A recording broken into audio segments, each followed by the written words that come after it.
আসসালামু আলাইকুম, easy sketch and minutes চ্যানেলে আপনাদের সবাইকে স্বাগতম। আজকের ভিডিওতে আমি আপনাদের দেখাবো কিভাবে খুব সহজে একটি বাড়ির ছবি আঁকা যায় কোনো স্কেল ছাড়াই। হ্যাঁ, আমি ব্যবহার করছি শুধু একটি হাইলাইটার আর আমার আইডি কার্ড। মজার না? তো প্রথমে আমি হাইলাইটারটি ব্যবহার করে একটি স্কয়ার আঁকছি। এটি হবে বাড়ির মূল অংশ বা দেয়াল। যারা একদম নতুন তাদের জন্য এটা অনেক সহজ, শুধু একটা সোজা হাত আর একটু মনোযোগ লাগবে। তো আমাদের স্কয়ারটা অলমোস্ট আঁকা শেষ। এবার আঁকবো হচ্ছে ঘরের ছাদ। ছাদের জন্য অ্যাগেইন ইউজ করছি আমার হাইলাইটার, যেহেতু আমার আশপাশে আর কিছুই ছিল না।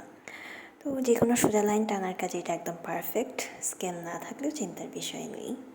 তো আমাদের ঘরের ছাউনি বা ছাদ আঁকা শেষ। এবার আমরা গ্রাউন্ড বা ঘরের মাটি আঁকবো, সেটাও আইডি কার্ড দিয়ে।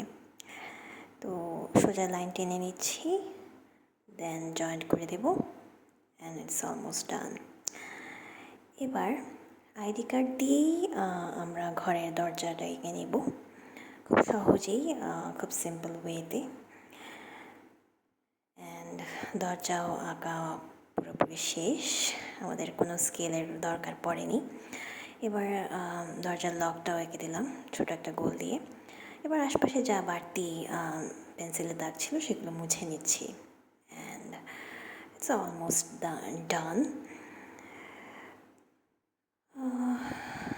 So this is the final look. এখন আমি ঘরের ছাউনিতে একটু ঢেউ ঢেউ দিয়ে দিলাম চালের মতো লাগার জন্য। So that's it. Thank you for watching. আর এই ভিডিওটি যদি ভালো লেগে থাকে তাহলে অবশ্যই একটি লাইক দিন এবং কমেন্টে জানান কেমন লাগলো। আর এমন সহজ ফানি আঁকার ভিডিও পেতে আমাদের চ্যানেলটি সাবস্ক্রাইব করতে ভুলবেন না। আসসালামু আলাইকুম।